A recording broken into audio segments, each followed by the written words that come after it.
udah megang kitabnya.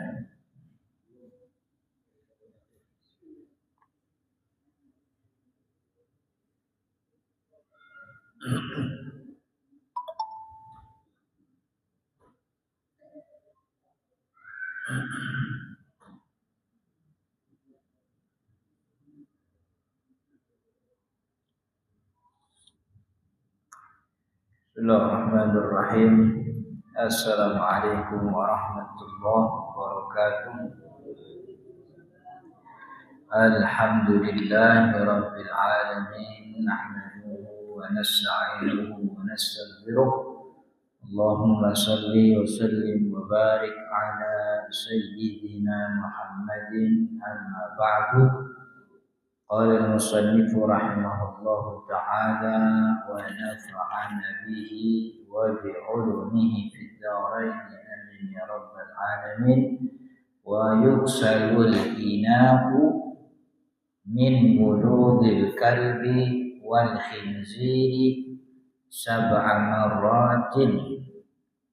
Wa yuksalu, dan dibasuh atau dialirkan air al-inahu, yaitu bejana. Nyampe belum? Apa?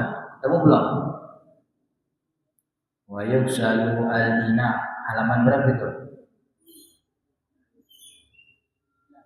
Halaman 10. Baris kedua dari bawah. Wa yuksalu al-ina'u. Jadi sekarang kita mau ngomongin najis yang mughallaghah, najis besar.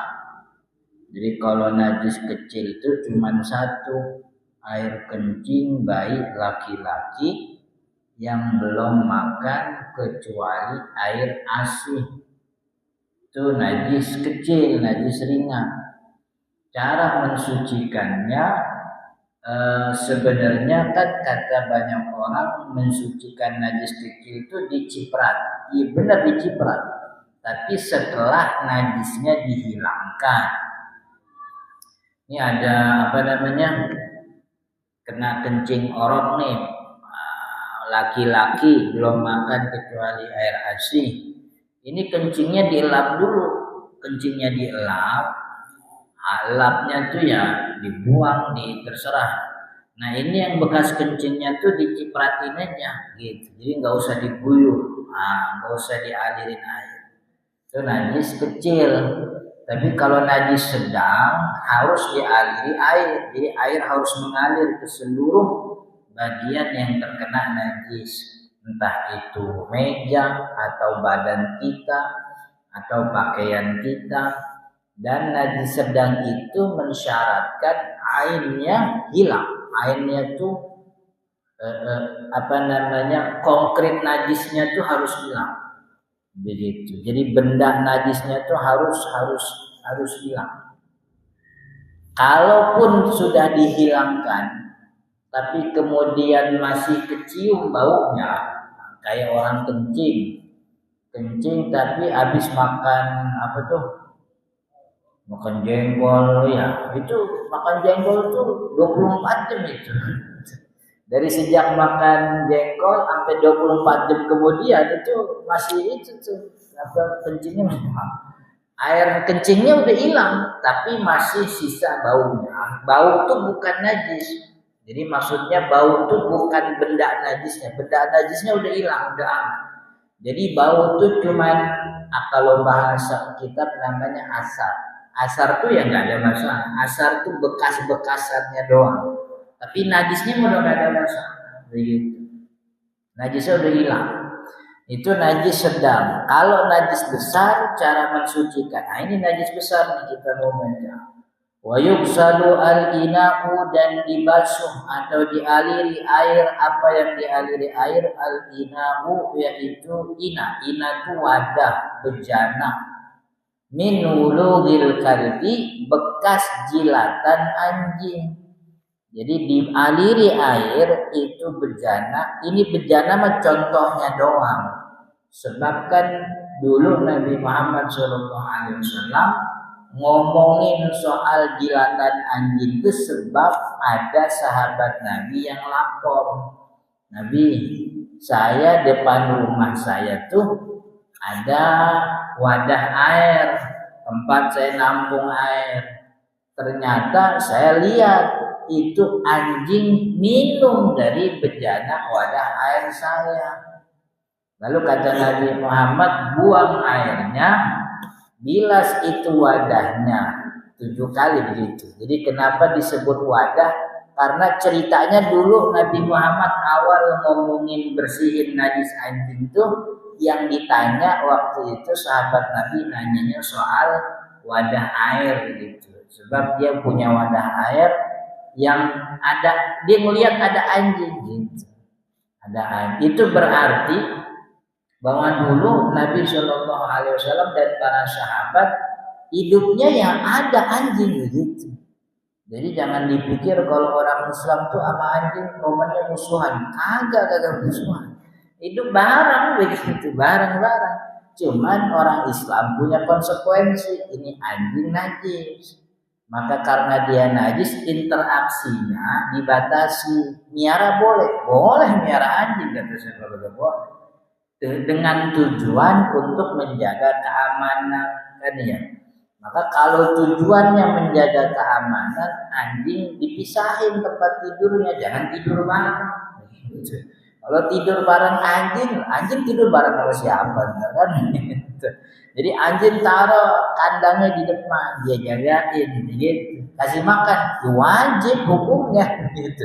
Jadi jangan karena dia anjing, dia miara nggak dikasih makan, dosa itu, dosa. Jadi harus dikasih makan juga, harus dipiara, maksudnya dijaga, dirawat begitu. Nah tapi kalau ada bejana, ada tempat yang kena najis anjing, salah satunya dijilat, wayuksalul ina'u, dan dibasuh itu bejana min wulugil kalbi, karena jilatan anjing, wal khinziri, atau juga jilatan babi. Jadi anjing sama babi ini termasuk dalam mazhab Imam Syafi'i termasuk najis besar. Najis besar. Bagaimana cara mensucikannya? Sab'a marratin, dibasuh sab'a marrat, 7 kali bilasan. 7 kali bilasan. Ihdahunna biturab, salah satunya biturabi, yaitu dengan tanah, begitu. Ihdahunna, salah satunya dengan tanah. Jadi misalnya nih, kita punya tangan atau bejana nih. Nih, ini misalnya wadah nih. Ini dijilat anjing nih, gitu. Maka kalau jilatan anjing tuh kalau dia nempel lama-lama keras, tuh kering tuh. Jadi jadi bikin apa sih? Kalau kering tuh kayak keraknya. Kalau ada keraknya dibasuh, dihilangin. Nah, itu yang ngilangin keraknya itu hitungannya 1 kali. 1 kali. Beres keraknya hilang, siram lagi 2 kali. Beres 2 kali, siram lagi 3 kali, gitu. Nah, tanahnya di mana? Tanah itu bagusnya di pertama atau kedua. Kalau kagak ada keraknya, artinya emang kagak ada jilat. Kita ngelihat dia jilat tapi nggak berkerak begitu, maka campur pertama tanah tuh yang pertama kali. Tapi kalau ada keraknya kita bersihin tuh jatuh sekali. Nah, yang kedua campur sama tanah. Nah, yang kedua, kemudian ketiga, keempat, 5, 6, 7, udah begitu. Tangan, kaki juga sama begitu. Jadi bilasan yang menghilangkan keraknya itu dihitung 1. Terus bilas lagi 2, bilas lagi 3. Nah, kalau pakai tanah itu tadi, kalau nggak ada keraknya, tanah yang pertama bilas itu jatuhnya 1 bilasan. Terus kedua terus sampai ke 7 gitu. Jadi 7 kali bilasan. Dihitung 1 gimana? Ya kita yang ngukur diri. Misalnya jilatannya segini nih. Ya udah kalau udah lewat segini tuh satu gitu. Akhirnya diberhentiin dulu, bilas lagi dua, bilas lagi tiga begitu. Jadi yang ngukur satu dua ya kita sendiri. Itu 7 kali begitu maksudnya. Ini gila. Nah, ini yang termasuk dalam kitab fikih disebut dengan istilah ta'abbudi. Maksudnya gimana? Kalau ada orang nanya, Ustaz, kalau saya basuh sekali 2 kali kan udah hilang. Nah, begitu. Udah hilang tuh bekas jilatannya, udah aromanya juga udah gak ada lagi. Ini masalahnya bukan menghilangkan aja, tapi 7 kali bilasan itu termasuk apa sih? Kalau bahasa kita tuh emang dari sononya. Dari sononya tuh kudu 7. Jadi yang kan kalau najis sedang tuh kotoran, darah, itu kan memang syaratnya harus hilang. Pokoknya hilang aja. Mau sekali hilang beres. Hilangnya kudu 2 kali ya 2 kali. Hilangnya 3 kali 3. Yang penting hilang aja. Nggak mesti dia sampai berapa kali. Tapi kalau jilatan anjing atau kena anjing, babi, itu emang kudu 7 kali. Jadi yang jadi inti ibadahnya tuh bukan hilang bekasnya, tapi 7 kali bilasannya. Begitu. Nah, salah satunya ulahunna biturab, salah satunya dengan tanah. Wa yuksalu min sa'irin najasa. Nah, ini baru nih. Dan dibasuh min sa'irin najasat, dari seluruh najis selain anjing babi, dan juga selain tadi itu, selain air kencing bayi laki-laki yang belum makan kecuali air ASI, marrotan 1 kali, ta'ci alaihi, yang menyeluruh atas tempat tersebut, maksudnya tempat terkena najis. Jadi kalau selain anjing babi cukup sekali aja, yang penting hilang begitu, yang penting hilang. Wasalah 1, dan kalau 3 kali afdol, itu hukumnya lebih utama. Itu soal najis gitu.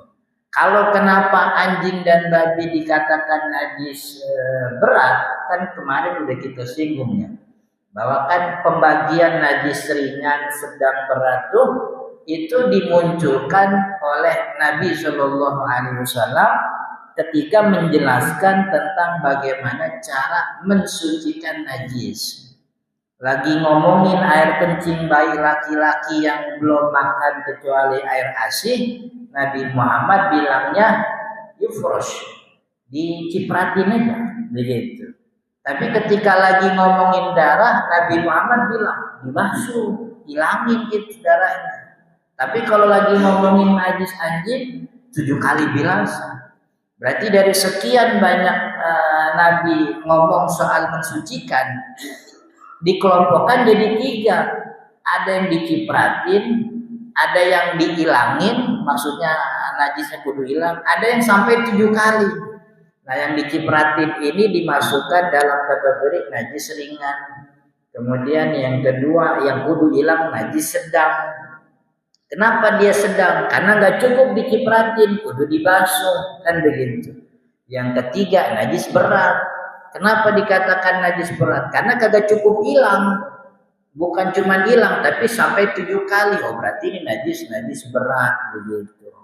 Ya, jadi najis berat itu karena Nabi Muhammad membeda-bedakan cara mensucikannya. Maka dikelompokkan nih ada ringan, sedang, berat begitu. Kalau di hadisnya mah kagak ada. Jadi kalau kita mau bilang itu pembagian najis ringan, sedang, berat itu bid'ah, ya emang bid'ah beneran itu. Emang bid'ah itu. Al-Quran kagak nyebut, hadis Nabi juga kagak nyebut, begitu. Cuman kudu konsisten. Kalau semua yang kagak di Al-Quran, kagak di hadis dibilang bid'ah, itu kita ngaji makai ada hukum izhar, makai ada hukum iklab, itu bid'ah juga itu. Malah ngaji ada harokatnya tuh Quran tuh bid'ah juga. Sekarang bukan cuma harokat kan ya, Quran kita tuh udahnya ada harokat, dikasih halaman, pakai warna lagi. Gitu. Ada warna gitu. Izhar warnanya merah, iklab warnanya hijau, ikhfa warnanya kuning. Ini bid'ah bener itu. Jadi kadang-kadang orang tuh ada yang kurang paham begitu. Jadi pengen banget mau belajar banget gitu ya Al-Quran hadisnya aja, gak usah dicampur-campur pakai kitab ini kitab itu gitu. Dia dikira gampang kali ketemu Al-Quran begitu kan ya, bahasa Arab pakai pedagang ngerti. Jadi justru adanya kitab-kitab ulama ini memang untuk memudahkan. Lu gak usah nyari ini bagaimana cara mensucikan najis ini nih, kita udah bikin tuh gitu. Sebagaimana kita bikin rukun wudu ada 6, 1 niat, 2 dan seterusnya. Kalau nyari di Al-Quran maka ketemu itu. Coba nyari di Al-Quran rukun wudu apa coba, kan bingung. Dari orang kampung sampai lebaran monyet juga gak bakal ketemu tuh. Ini ulama bikin kitab kagak usah ini Al-Quran susah, mana kagak ngerti nih kita bikinin nih apa yang ada di sini nih kita ambil dari Al-Quran, dari hadis Nabi, kita bikin navigasinya biar bagus. Ada bab ini, ada bab ini, ada bab ini. Kalau orang langsung nyemplung langsung di Quran, kebingungan sendiri, kebingungan sendiri. Maka dibikinin ini pembagian ini memang kagak disebutin sama Nabi. Gitu. Artinya namanya tuh tidak disebut, tapi caranya tuh dijelaskan oleh Nabi. Nah dari cara itu kemudian dibedakan oleh ulama. Ini najis ringan, ini najis sedang, ini najis berat. Begitu. Wa idza terusin. Wa idza takhallalatil khamratu, ini udah beda pembahasan. Ini minggu depan aja di pertemuan depan. Kalau khamr itu menjadi cuka, insya Allah di pertemuan akan datang. Nah, ini saya tadi baru ingat nih, saya punya utang bahwa kemarin kita singgung najis itu kan dikit kan ya. Najis itu di muka bumi ini nih jumlahnya cuma 20 biji, 20 jenis kata Syekh Nawawi Banten. Kemarin ada yang bilang sebutin Ustaz 20 tuh. Nah ini saya bawa kitab ini. Jadi najis itu artinya kan Allah mengatakan dalam Al-Quran wa khalaqalakum ma fil ardi jami'a. Kami ciptakan kata Allah apa yang ada di bumi ini semuanya buat kalian. Itu menunjukkan bahwa semua yang ada di muka bumi ini itu suci. Sebab Allah ngasih boleh kita buat manfaatin. Kalau ngasih boleh buat manfaatin berarti semuanya suci. Maka dikecualikan yang najis itu dikecualikan. Maka karena sifatnya pengecualian, najis itu cuma dikit loh. Begitu. Najis cuma dikit. Syekh Nawawi Banten ngitung bahwa najis yang ada di muka bumi ini itu cuma 20 doang. 20 najis. Sisanya kalau bukan 20 berarti suci semua. Jadi kagak usah nanya. Kalau 20 disebut najis. Kalau dia bukan yang 20 berarti suci. Ada 20. Yang pertama baulun. Nah, ini tulis nih, bikin catatan pinggir. Jumlah najis ada 20. Artinya najis yang memang diwahyukan, sebab najis apa suci kan bukan otak kita yang ngukur. Najis apa kagak najis, suci apa kagak suci bukan ukuran kita. Kalau kita kan bilang kalau kelihatan bersih suci. Kalau kelihatan kotor najis. Kan enggak begitu. Yang bersih bisa jadi najis, tapi juga yang kotor bisa jadi suci. Tanah yang kita bilang kotor suci, kan begitu. Kan ya, tanah yang kita bilang kotor suci. Itu anjing kelihatannya cakep, imut, bersih, tapi najis. Kan ada tuh orang yang dandanin anjing cakep banget. Sampai ada kompetisinya kan. Di Indonesia sih ada tuh kompetisi dandanin anjing kan. Anjing banyak. Yang pertama najis 20. Yang pertama baulun, air kencing itu najis. Air kencing itu yang keluar dari kemaluan, baik laki atau perempuan, kemaluan depan. Asani yang kedua yang najis al-madhi, yaitu madhi. Madhi itu ma'un asfaru, sakhinun yakhruju ghaliban 'inda sawarani syahwah. Madhi itu kalau bahasa yang simpel itu muqaddimah sebelum air mani. Jadi biasanya madhi itu keluar ketika syahwatnya sudah mulai tinggi. Ujung-ujungnya nanti keluar air mani. Tapi ada sebahagian orang yang juga punya semacam nyebutnya kelainan apa. Jadi kadang-kadang keluar madhi dari kemaluannya. Entah karena mungkin dia kelelahan, stres, macam-macam. Termasuk Sayyidina Ali. Sayyidina Ali kan bilang tuh, ana rajulun madzab. Saya ini orang yang sering banget keluar air madhi. Gitu. Mungkin punya badan yang gimana begitu. Cuman saya mau nanya ke Nabi malu, sebab kan saya mantunya. Saya ngawinin anaknya Sayyidah Fatimah. Jadi kalau mau nanya soal madhi itu, akhirnya saya nyuruh orang lain nanya ke Nabi tentang madhi. Kata Nabi Muhammad, madhi itu najis tapi tidak mewajibkan mandi. Cukup basuh itu kemaluannya, berwudu begitu aja. Tapi madhi najis. Yang kedua madhi. Yang ketiga al-wadi. Wadi itu sama. Jadi kan yang keluar dari kemaluan air mani, madhi, wadi, kencing. 3 najis, 1 suci. Air mani suci, 3 najis. Yang najis air kencing, madhi, wadi. Wadi itu ma'un abyad kadirun sakhinun yakhruju imma akibal baul wa inda hamli syai'in sakin. Wa hadza la yahtassu bil balighin. Mawadi itu air yang keluar, air putih tapi keruh, warnanya rada butek. Yakhruju kadang-kadang keluar, akibal bauli kadang setelah kencing, au inda hamli syai'in sakil, atau ketika orang mengangkat beban berat. Wahada, dan air wadi ini terjadi pada semua kelompok umur. Kalau madhi tadi itu cuma orang dewasa, anak kecil gak ada. Tapi kalau wadi ini bisa keluar di semua kelompok umur, anak-anak, remaja, dewasa, orang tua keluar. Itu yang ketiga najis. Yang keempat najis rausun min ghaitin, yaitu kotoran manusia. Itu najis. Itu yang keempat. Wal khamis, yang kelima kalbun, yaitu anjing. Yang kelima anjing. Tapi Syekh Nawawi ini nulis hikmah. Ada 10 hikmah dalam hewan anjing.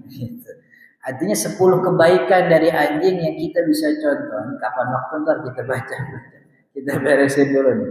Tadi yang kelima anjing, yang keenam khinzirun, yaitu babi. Ini 20 nih kagak dibedain mana najis ringan, najis berat, mana pokoknya semuanya najis. Nanti bedanya tadi cara mensucikan. Yang keenam babi. Wasabi, yang ketujuh far'u kullin min huma, yaitu anak dari dua-duanya. Anaknya anjing, maksudnya anjing sama anjing anaknya najis juga. Babi sama babi anaknya najis juga. Itu yang ketujuh. Yang kedelapan min hataba'an li aslihi, atau anak dari salah satunya. Misalnya anjing dikawinin sama kucing, lahirnya najis gitu. Babi dikawinin sama kemarin ngajak bocah ke melihat binatang kayak babi itu kapibara. Ada namanya hewan kapibara. Gede kayak tikus gede, cuman gedenya tuh kayaknya kalau dempetan sama babi bisa kawin tuh. Nah, itu dikawinin, lahirnya tuh itu najis gitu. Jadi ngikutin. Jadi yang yang kedelapan anak dari salah satunya. Yang ke-9 atas, yang ke-9 ma'u kurhin, cairan luka, cairan koreng. Jadi kan koreng tuh kalau kita bungsur atau kegores, itu kan selain darah ada cairan lain yang keluar selain darah. Itu namanya najis. Ma'u kurhin, cairan luka atau cairan koreng. Dia tuh minyak tuh kan, bukan cairan. Bentuknya tuh minyak tuh, bukan cair. Yang ke-10 sodidun wa huwa ma'un raqiqun yukhalituhu damun. Sodid itu Indonesia ini saya kagak tahu nih sodid. Sodid itu cairan yang nyampur sama darah. Jadi darah tuh kalau keluar itu kan darah mah kental, tapi ada cairan yang di sampingnya nempel sama darah yang itu lebih encer daripada darah. Itu namanya sodid. Begitu. Mirip-mirip cairan korek. Itu namanya sodid. Yang ke-11 mirrah. 11 mirrah ini kalau di Indonesia ini cairan empedu. Cairan empedu. Jadi empedu kan kantong. Nah, itu kalau kantong empedu bocor itu najis. Hatta kalaupun itu adalah dari hewan yang boleh dimakan. Sapi, kambing, unta kalau lagi nyembelih ada kantong empedunya bocor, itu najis. Air cairannya itu najis begitu. Kemudian yang ke berapa? Sekarang 12. Al-qayhu, nanah. Yang ke-12 adalah nanah. Kalau nanah kan pada tahu, pada ngerti kalau saya dijelasin. Yang ke-13 muskirun ma'i'un min khamrin, cairan yang memabukkan. Cairan ya, bukan bukan makan, tapi cairan yang memabukkan. Khamr itu najis. Jadi minuman alkohol kalau dia memabukkan itu najis, walaupun bersih, botolnya cakep rapi, itu najis. Pokoknya semua cairan yang memabukkan itu najis. Namanya muskirun. Itu Nabi Muhammad SAW mengatakan kullu muskirin khamrun wa kullu khamrin najis. Kemudian wa kharana, ini kan dijelasin nama Syekh Nawawi. Dikecualikan dengan kata cairan al-hashisah, ganja, al-bansu, ada kan marijuana. Nah, itu. Jadi kan itu memabukkan juga, tapi nggak cair. Yang itu kagak najis. Tapi boleh dimakan, kagak boleh karena memabukkan. Jadi beda hukum tuh memabukkan sama najis. Yang memabukkan cairan dia najis, nggak boleh dikonsumsi. Tapi bukan cairan tapi memabukkan itu haram dimakan, tapi bukan najis. Gitu. Kemudian yang ke berapa? 14 ma yakhruju min ma'idatin yaqinan kaqaidin, yaitu yang keluar dari lambung seperti muntah. Jadi muntah salah satu jenis yang keluar dari lambung.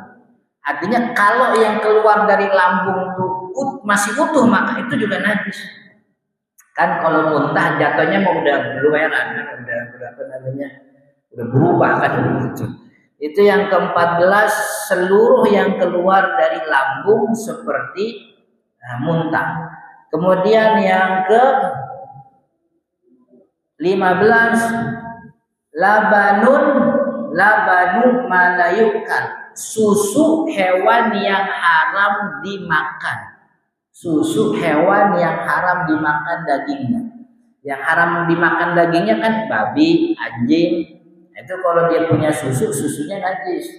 Beruang kan haram dimakan tuh. Dia punya susunya najis. Tapi kalau susu beruang yang di kios-kios tuh bukan susu beruang, itu susu susu kambing itu ya. Kambing apa sapi? Iya. Pokoknya semua hewan yang haram dimakan dagingnya, entah karena dia bercakar, entah karena dia memangsa manusia, entah karena dia memakan banyak kotoran, kalau dia punya susunya najis. Yang ke-16 maitatun, bangkai. 16 bangkai, maksudnya makhluk yang tidak lagi bernyawa, hewan, manusia juga, tapi dikecualikan adami, manusia, wasamak, ikan, wajarodun, belalang. Jadi semua bangkai itu najis kecuali 3. Manusia, ikan, dan belalang. Gitu. Jadi 16 bangkai. Ke-17 damun, yaitu darah. Nah, 17 darah. Darah belum disebut. Darah nomor 17 kecuali kabidan wa tihalan, kecuali hati sama limpa. Hati limpa bukan najis, yang najis darahnya. Jadi hati sama limpa bukan najis. 17 darah. 18 jirroh. Nah, jirroh ini khusus pada unta. Jirroh itu air liur unta. Jadi unta tuh kalau makan dikunyah di mulut, masuk ke perut, terus ada jirroh yang keluar, ada air liur yang keluar. Begitu. Itu najis. Itu jirroh. Setahu saya cuma unta yang begitu. Jadi kalau habis makan air liurnya keluar. Itu namanya jirroh. Hewan lain mah kagak, makan tuh makan. Artinya kalau unta tuh ngeludah tanpa makan itu suci. Tapi ini yang kalau keluar habis makan, kadang-kadang ada busa. Nah itu berarti jirroh. Itu jatuhnya tuh muntah karena dia keluar dari lambung. Cuman bentuknya busa cairan begitu. Itu namanya jirroh najis. Yang ke-18, yang ke-19 ma'ul mutanafiti. Ma'ul mutanafit itu gini. Pernah ini enggak kesenggol knalpot? Pernah kan senggol knalpot? Nah kan kalau habis kesenggol knalpot tuh melendung tuh. Nah, itu cairannya najis itu namanya ma'ul mutanafit. Itu namanya ma'ul mutanafit. Itu cairannya najis. Gitu. Tapi kata Imam Ar-Rafi'i, cairan melendung gara-gara panas itu najis kalau bau. Artinya kalau dia nggak ada baunya, biasa aja, itu bukan najis. Itu yang najis itu yang kalau bau begitu. Tapi umumnya ulama Syafi'i bilang najis. Pokoknya kalau dia melendung gara-gara panas begitu, melendung panas tuh airnya dalam tuh najis begitu. Najis kalau keluar gitu ya, kalau di dalam aja ya kagak najis. Artinya kalau ada orang sholat, tangannya bekas kena knalpot melendung ya nggak apa-apa. Tapi kalau ketus gitu tuh ketusuk, itu cairannya nempel di baju, najis sudah. Najis. Jadi kudu diapain ya? Yang kena ini ditibang dicuci aja begitu. Itu namanya ma'ul mutanafit. Al-baqabik namanya, baqabik. Al-aush al-ishrun yang ke-20. Nah, ini yang ke-20 dukhanun najasah. Asapnya najis, itu juga najis. Asapnya najis.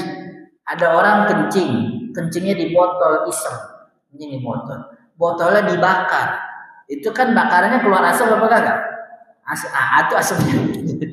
Asapnya najis gitu. Jadi itu najis itu cuma 20. Selain 20 itu suci semuanya begitu. Jadi kalau kalau bingung kemana-mana najis apa bukan, tinggal lihat nih dari 20 ini ada apa enggak? Oh enggak ada, suci, aman gitu.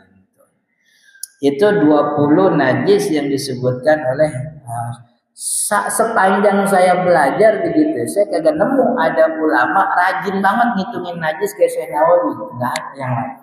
Yang lain kebanyakan bikin rumus saja. Rumusnya tuh kalau najis itu sesuatu yang menjijikkan, udah begitu. Tapi nggak menyebutkan rincian bahwa sepanjang ayat, sepanjang hadis yang dari Nabi itu ternyata najis itu disebutkan hanya 20 jenis. Cuman Syekh Nawawi. Dan Syekh Nawawi juga kan orang ahli tafsir yang pertama kali nyebutin jumlah ayat dalam setiap surat, kan dia yang mula-mulain. Dulu kan ulama tafsir kayak begitu tuh. Yang mula-mulain setiap kalau kita buka tafsirnya Syekh Nawawi itu namanya Marwah Labid. Marwah Labid itu setiap mulai suratul Al-Baqarah disebutin sekian ribu sekian ratus ayat, sekian ribu kalimat, sekian ratus ribu huruf, sampai hurufnya ditulis sama Syekh Nawawi. Jadi jumlah ayat, jumlah kalimat, maksudnya potongan kata-katanya, sama jumlah hurufnya begitu. Itu Setahu saya dia yang mula-mulain. Dulu kagak ada orang iseng-iseng ngitungin. Nah, makanya kan terjadi perbedaan pandangan di antara ulama soal jumlah huruf di dalam Al-Quran. Karena itu tadi, jadi versinya nih setelah Imam Nawawi mengeluarkan itu, banyak ulama tafsir lain tuh ngikutin. Yang ternyata ketika dia ngitung, beda sama hitungannya Syekh Nawawi. Akhirnya nyampe ke kita, beda-beda akhirnya. Jadi ada ustadz yang pakai kitab ini, ada ustadz yang pakai kitab itu, begitu. Tapi kalau Syekh Nawawi itu dia biasanya menjelaskan kayak surat Al-Fatihah. Surat Al-Fatihah itu kalau hurufnya doang sekian. Tapi kalau hurufnya dihitung sama tasdidnya juga, sebab kan tasdid itu jatuhnya 2 huruf. Kalau tasdidnya dihitung jumlahnya sekian. Gitu.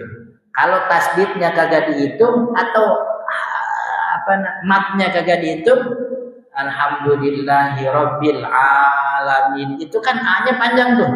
Berarti kan ada 2 huruf. Itu diurai sama Syekh Nawawi. Nah, kadang-kadang yang lain enggak begitu. Jadi ngucapin jumlahnya sekian huruf. Ditangkap sama kita nih, sama orang-orang yang belajar. Kadang-kadang kok beda sih sama Syekh Nawawi, kadang-kadang begitu. Jadi emang Syekh Nawawi termasuk ulama yang produktif, rajin banget, banyak itu. Semua disiplin ilmu, akidah dia punya, ibadah syariah dia punya, tasawuf dia punya, sampai urusan kawin dia punya. Kan ada kitab yang khusus bahas soal kawin suami istri, namanya Uqudul Lujen. Itu cuma ngurusin kawin doang gitu. Wallahu taala alam, mudah-mudahan bermanfaat. Insyaallah kita lanjut di pertemuan akan datang. Sebelum ditutup, kalau ada yang mau nanya silakan. Ada pertanyaan? Ya, mana?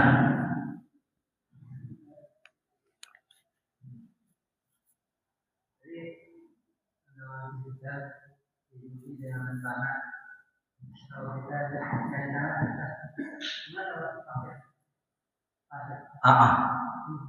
pasir suci. Maksudnya, apa namanya? Iya, mengganti. Nggak bisa, kudu makin tanah, gitu. Jadi tanah, nggak usah jauh-jauh. Pokoknya ketemu ada tanah, ambil gitu. Ambil, nggak usah dalam-dalam, seraup segini aja.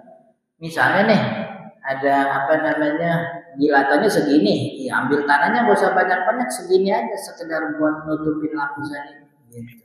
Kalau pasir bukan tanah. Nah itu kan jadi permasalahan sekarang. Apakah posisi tanah itu boleh diganti? Kan begitu sebenarnya pertanyaannya. Kalau mengikuti pandangan ulama Syafi'i, itu umumnya nggak bisa diganti. Sebab adanya tanah itu sifatnya ta'abudi, sebagaimana jumlah bilasan 7 kali itu ta'abudi. Jadi artinya begini, kalau boleh kita ganti tanah dengan yang lain, 7 kalinya juga kita gak usah aja. Jadi kalau semuanya diotakin begitu, emang 7 kali buat apa? Gitu. Emang pakai tanah buat apa? Oh, tanah itu fungsinya begini. Oh, kalau gitu bisa diganti tuh pakai sabun. Ini 7 kali. Akhirnya kalau boleh begitu, nanti 7 kalinya boleh dirubah juga. Sebab kan sama-sama punya fungsi.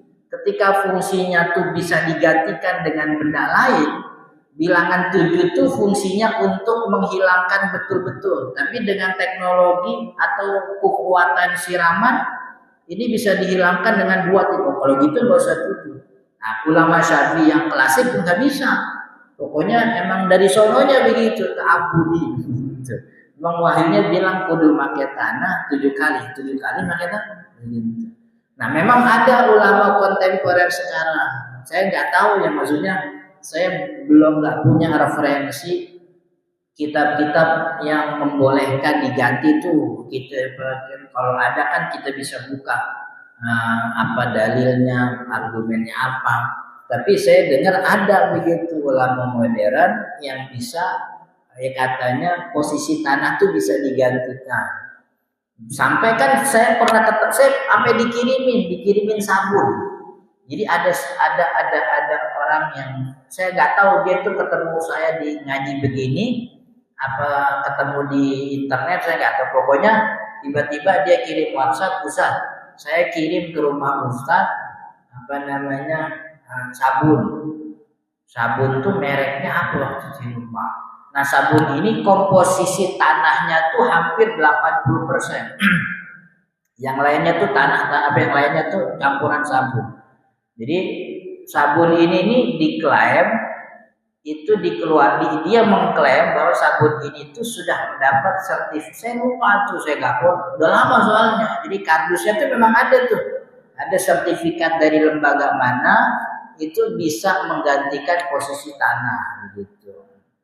Saya bilang, saya nih orang yang masih mengikuti pandangan konvensional bahwa tanah itu nggak bisa diganti. Tapi apapun itu saya terima kasih udah dikirimin sabun, saya bilang gitu. Jadi 2 bungkus sabunnya. Sabun model kayak sabun Lux, tebel gede gitu. Itu apa namanya? Kotak kayak sabun gift kayak sabun gift gitu. Kotak gitu. Oh enggak, sabunnya melonjong tetap. Cuman bungkusnya kayak sabun gift gitu tebelnya gitu. Itu apa namanya ada. Nah, bagi saya nggak ngikutin begitu. Bagi saya ini jumlahnya ini tuh ta'abbud, dogma, aturan wahyu begitu. Maka nggak bisa diganti. Tanah juga nggak bisa diganti. Begitu. Oke? Ada lagi?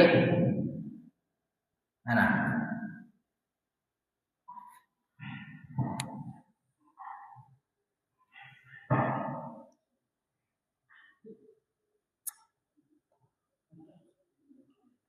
Mana dulu? Tadi disebut najis termasuk cairan yang memabukkan. Tapi bagi orang lain itu tidak memabukkan atau mungkin sedikit berangkat bagaimana? Iya. Jadi apa namanya? Standarnya tuh standar orang kebanyakan begitu. Maksudnya standar ilmu pengetahuan. Menurut ilmu pengetahuan kebanyakan orang kalau minum dengan kadar sekian ini mabuk begitu. Kalaupun ada yang tidak mabuk itu karena mungkin dianya terbiasa